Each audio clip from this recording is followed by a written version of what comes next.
नमस्कार दोस्तों, मैं हूं अनीता शुक्ला और आप देख रहे हैं बात भारत की बाय मार्क्समैन डेली। यहाँ हम सिर्फ खबरें नहीं सुनाते हैं बल्कि जनता से जुड़े, जनहित से जुड़े मुद्दों को आपके समक्ष रखते हैं जिससे देश और समाज पर प्रभाव पड़ता है।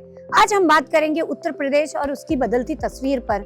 यहाँ हम बात करेंगे इंफ्रा, निवेश, रोजगार, पर्यटन और विकास पर, और सबसे ज्यादा कानून व्यवस्थाओं और 2027 के सियासी चुनाव पर बात करेंगे। तो आज हमारे साथ है उत्तर प्रदेश के राज्य मंत्री रविंद्र जायसवाल जी, जिनसे हम जानेंगे कि हकीकत में जमीनी तौर पर सरकार ने क्या काम किया है, डेवलपमेंट को लेकर, रोजगार को लेकर, बाकी चीजों को लेकर उनका ब्लूप्रिंट क्या है। तो आइए हम उनसे बातचीत शुरू करते हैं। बिना देरी किए ये पॉडकास्ट शो शुरू करते हैं।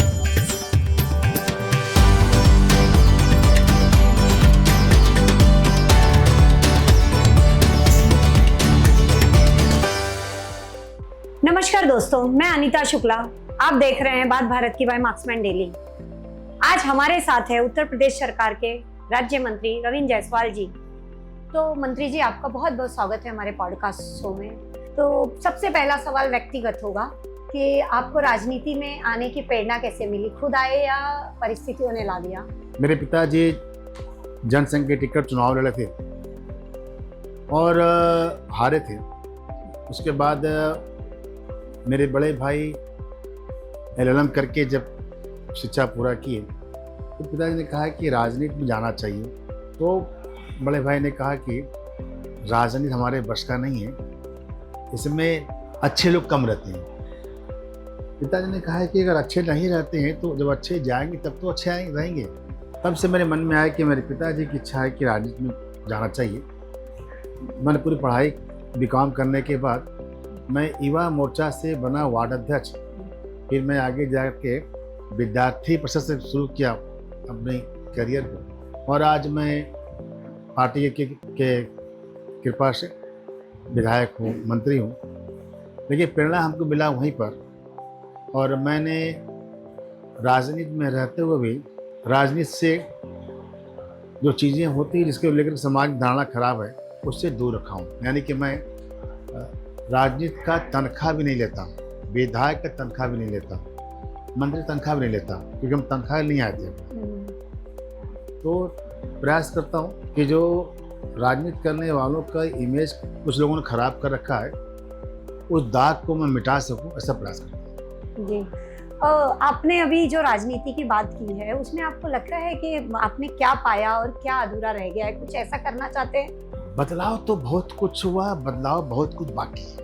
लोकतंत्र में 3 पार्ट है, कार्यपालिका, विधायिका और न्यायपालिका। संविधान में तीनों के अलग अलग अधिकार कर्तव्य बनाए हैं। कभी कभी हमको लगता है कि विधायिका में बैठे लोग बहुत कुछ बदलाव करना चाहते ही हैं, लेकिन गोरे अंग्रेज चले गए, उन्होंने पूरी शासन सिस्टम को दे दिया है कार्यपालिका को, और कार्यपालिका के लोग विधायिका चाह भी लेता है कि ये काम ऐसे कर दो, तो एक्ट का हवाला दे करके, कानून का हवाला दे करके वह उसको रोके रहते हैं। जबकि विधायिका का पार्ट है नया कानून बना देना, लेकिन इतनी उलझा सुलझा रखते हैं कि जिस गति से हमारी विकास होना चाहिए, मेरा अगर पूछे कोई हमसे, तो बहुत बड़ी पार्ट इसमें कार्यपालिका का है। दूसरा, कार्यपालिका की मजबूरी क्या है कि विधायिका में भी सभी लोग अच्छे नहीं हैं,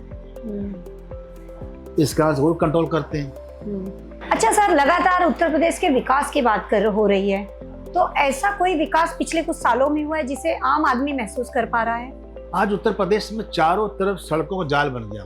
मैं जहाँ बैठा हूँ बनारस से लखनऊ जाने में लगता था 7 से 8 घंटे, आज 3.5 घंटे 4 घंटे में। बनारस से गाजीपुर, बनारस से गोरखपुर ये पहुँचना 1 घंटे 2.5 घंटे में पहुँच रहे हैं।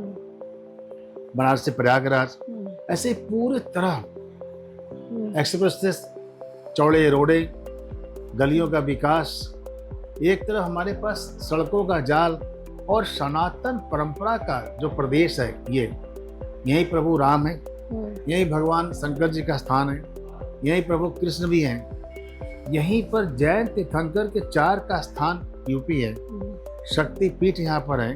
यानी कि यहाँ पर उन मंदिरों का विकास करने से टूरिस्ट भी आ रहे हैं और आध्यात्मिक चीज़ें भी आगे बढ़ रही हैं।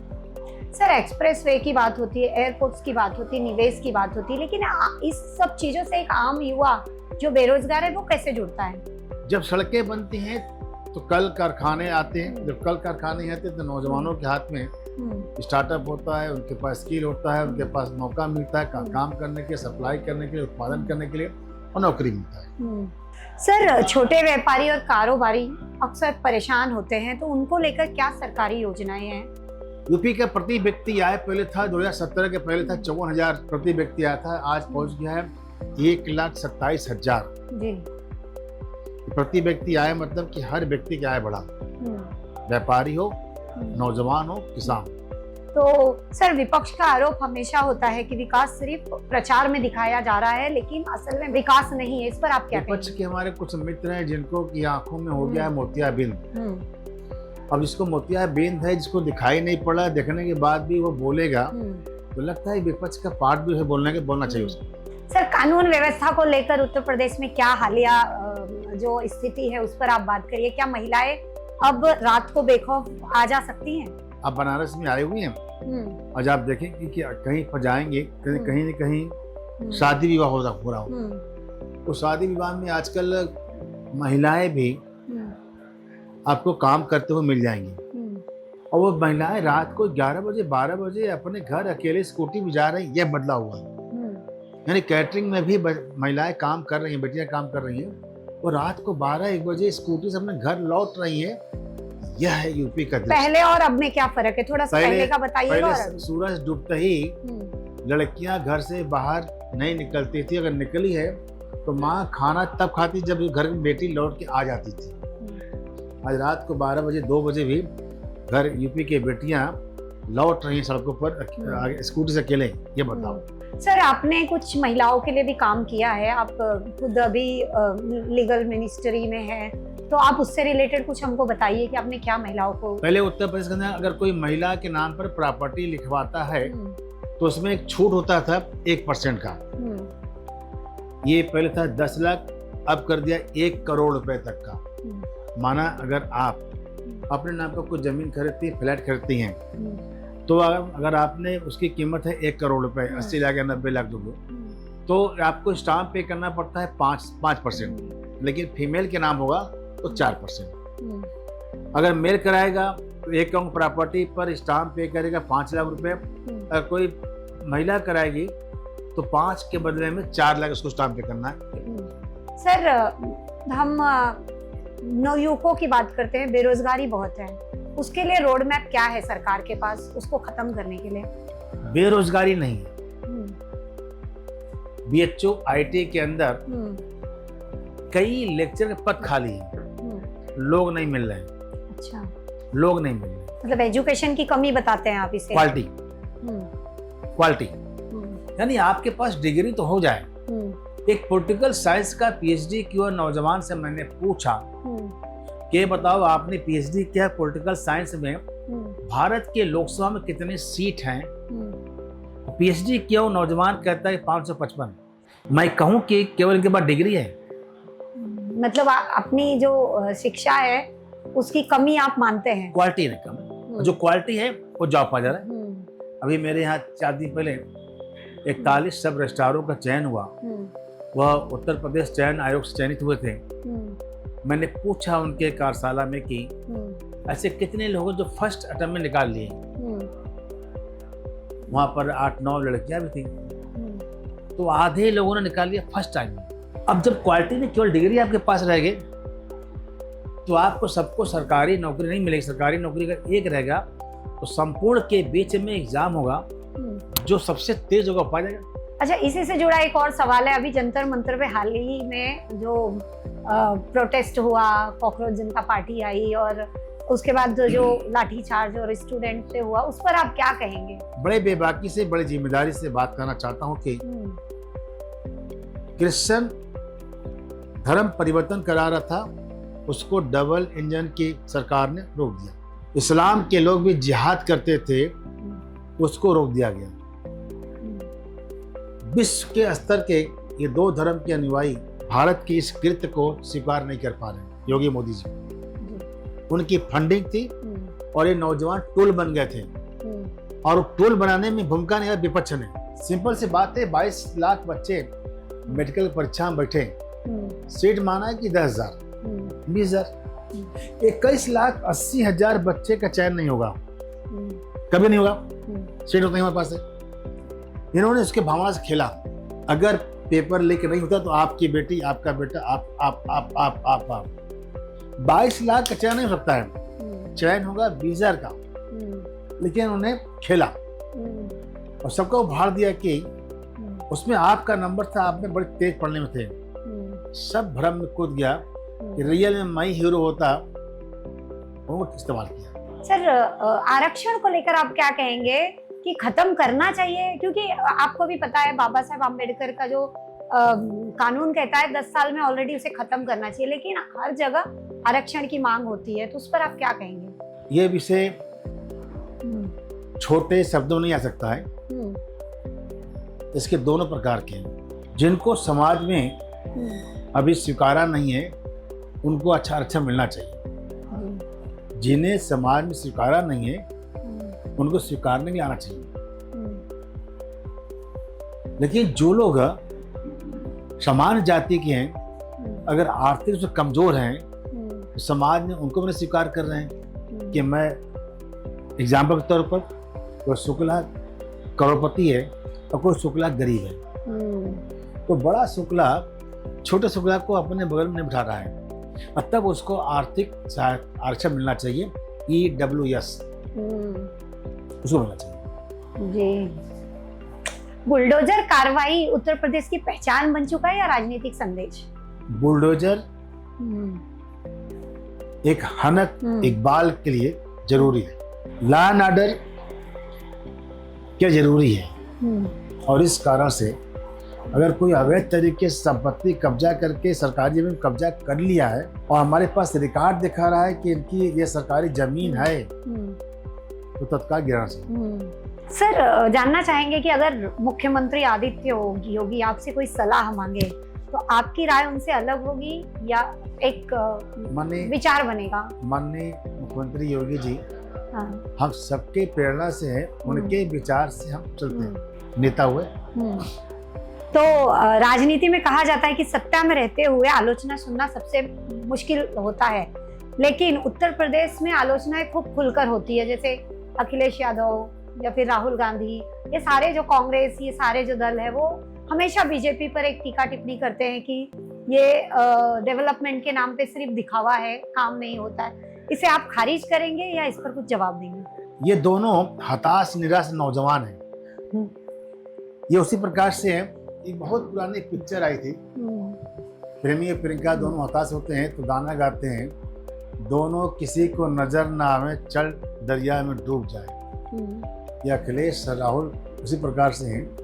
ये दोनों पहले एक साथ होते हैं, फिर अलग होते हैं, फिर हारते हैं, फिर साथ होते हैं। ये वही गति वाले हैं। न इनके पास विजन है, न इनके पास रोड मैप है, न इनके सिद्धांत है, न इनके विचार हैं, न इनके आदर्श हैं। इनके पास सिर्फ समुदाय की वोट बैंक है। सर, एक और इसी से जुड़ा एक सवाल करेंगे कि ये जो युवा है हमारे यूपी के, वो मुंबई में जाकर काम करते हैं और आपको भी पता है कि क्वेश्चन उठता है कि ये वहाँ से क्यों आते हैं और हिंदी मराठी भाषा होता है। तो इसके लिए सरकार युवाओं को यहाँ रोजगार देने के लिए क्या ठोस उपाय कर रही है? जो ये सोच है, छोटी सोच है। हाँ। पुर्तगाली 750 साल हमें गुलाम बना रखे थे दक्षिण भारत में। मुगल आए, गुलाम बना गए। गोरी अंग्रेज आए, कंपनी बना करके हमें गुलाम बनाए, क्योंकि हम छोटी छोटे जातियों में क्षेत्रवाद में बटे थे। माना कि काशी पर हमला हुआ तो महाराष्ट्र के लोगों को लगा कि हमसे क्या मतलब, और अगर महाराष्ट्र पे हमला हुआ तो काशी ने हमसे क्या मतलब, अलग है। इसलिए हमारी भारत की ताकत हमारी आबादी है, हमारा क्षेत्र है, और कहीं का नौजवान कहीं जा कर सकता है। आप बताइए कि भारत के भारी संख्या में नौजवान लंदन में है, अमेरिका में, जापान में है, चाइना में है। जब वहाँ जाके अपनी प्रतिभा को इस्तेमाल कर सकते, बॉम्बे हो चाहे कहीं हो, वहाँ पर कौन क्यों मना करेंगे बाबू? तो सर, लेकिन फिर भी युवाओं को रोजगार के लिए ठोस वादे क्या है आप सरकार की तरफ से? सरकार ने ये कहा कि अगर नौजवान करना चाहता तो एक बनाया पॉलिसी युवा नौजवान रोजगार के लिए 5 लाख रुपया सरकार दे रही कि आपको स्किल सिखाएंगे, छोटा मोटा कारोबार कर सकते हैं आप। और 5 लाख सरकार देगी योगी जी, तो उसमें आपको वापस करना है 4 साल बाद।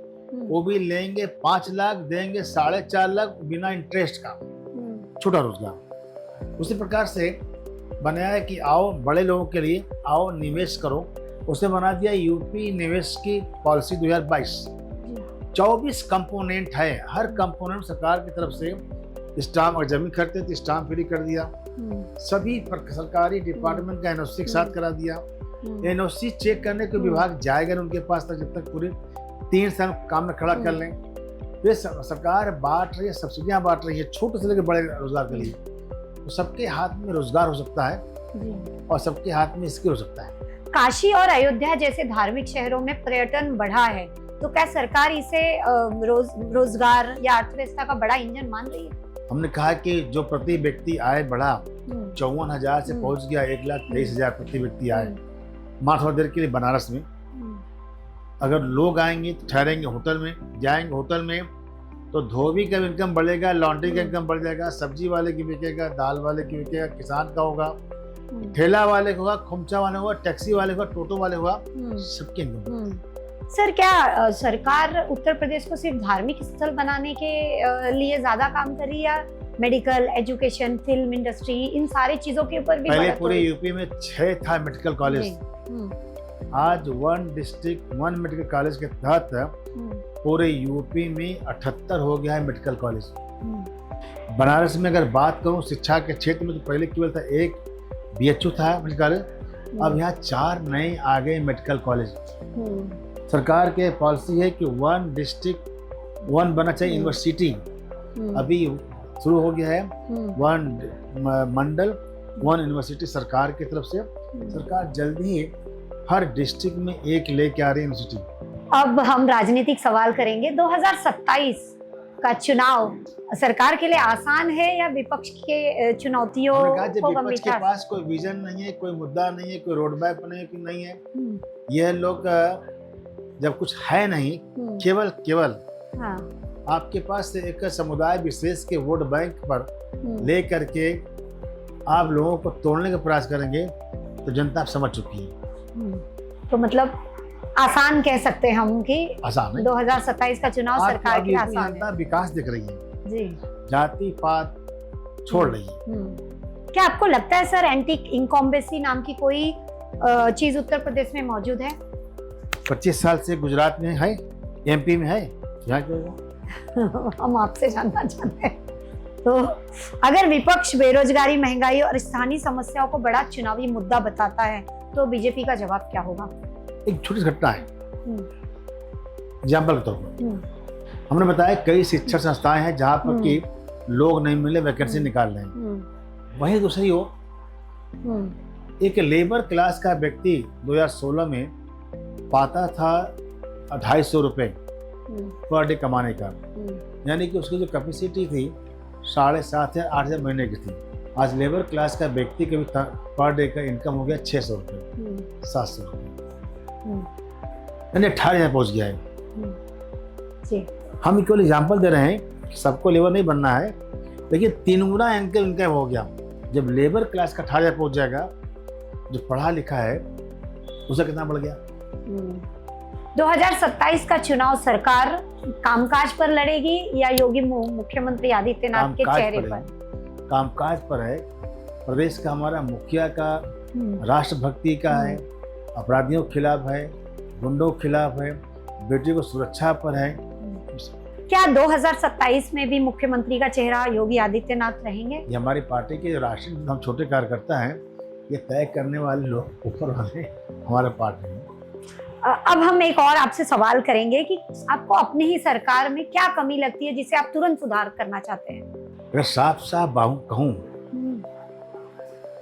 तो कभी कभी मेरे को लगता है कि हमारे सरकार में जो लोग गुमराह करने राजनीति कर रहे हैं, उनके खिलाफ कड़ी कार्रवाई क्यों नहीं करती है? जैसे जिन बच्चों को जंतर मंतर गुमराह करके उनको धरने बिठाया गया था, उसके डीप में जा करके जो है उसको घर से निकालना चाहिए। तो कॉकरोच जनता पार्टी के बारे में आप क्या कहेंगे? ये एक बिना सिद्धांत, बिना आदर्श, बिना विचार के पानी के बुलबुले की तरह निकले हुए काकरोच थे। अगर आपको अपनी एक उपलब्धि जनता के सामने ले जाना पड़ेगा और बताना होगा कि मैंने ये किया है, तो वो क्या बताएंगे आप? ऐतिहासिक विकास हुआ काशी का, मेरे क्षेत्र का। सबसे मिलना जुलना हुआ। पॉइंट नंबर 2, अभी आप देख रहे होंगी इतने लोग बैठते हैं, ऊपर भी है नीचे भी है, चारों कमरे भरे पड़े हैं। इनके साथ बैठ करके इनकी समस्या को सुनना, समाधान करना। एक रैपिड फायर राउंड करते हैं। चाय या कॉफी? कॉफी। लखनऊ या बनारस? बनारस। राजनीति या परिवार? परिवार भी। सोशल मीडिया या जनता से सीधा सवाल? जनता से सवाल। विपक्ष की आलोचना या मीडिया के सवाल, क्या ज्यादा मुश्किल है? दोनों सहज है। ऐसा कौन सा नेता है जिसकी एक खूबी आपको पसंद है? माननीय प्रधानमंत्री जी का मेहनत। अगर आप राजनीति में नहीं होते तो क्या करते हैं? अध्यापक। अच्छा। ओ, एक ऐसी आदत जिसे आप बदलना चाहते हैं? टाइम का पंक्चुअल। एक शब्द में उत्तर प्रदेश। उत्तर प्रदेश। मंत्री जी, आज की बातचीत आपने बहुत अच्छी की। हम हमारे जनता के सवालों के बहुत अच्छे जवाब दिए और विकास पर, डेवलपमेंट पे, रोजगार, युवा, सारी चीज़ों पे हमने खुलकर बातचीत की। आपने हमें अपना इतना कीमती समय दिया, उसके लिए बहुत बहुत धन्यवाद, शुक्रिया। बहुत धन्यवाद। आज की बातचीत में हमने उत्तर प्रदेश के बदलती तस्वीर, विकास, डेवलपमेंट, रोड मैप और युवाओं के लिए रोजगार, निवेश, पर्यटन, हर चीज पर खुलकर बात की और मंत्री जी ने खुले विचारों से हमारे साथ अपने जवाब को साझा किया और विकास की बात की। और सबसे बड़ी बात, 2027 के चुनाव को लेकर मंत्री जी ने अपने विचार साझा किए। हमारे मार्क्समैन डेली के साथ बने रहिए। अगर हमारा पॉडकास्ट आपको पसंद आया और विभाग सीधी बातचीत आपको पसंद आई तो प्लीज मार्क्समैन डेली को सब्सक्राइब करिए और फॉलो करिए। मैं अनीता शुक्ला, बात भारत की बाय मार्क्समैन डेली से फिर मिलूंगी एक नए मेहमान, नए मुद्दे और नए शख्सियत के साथ। तब तक बने रहिए हमारे साथ। जय हिंद, नमस्कार।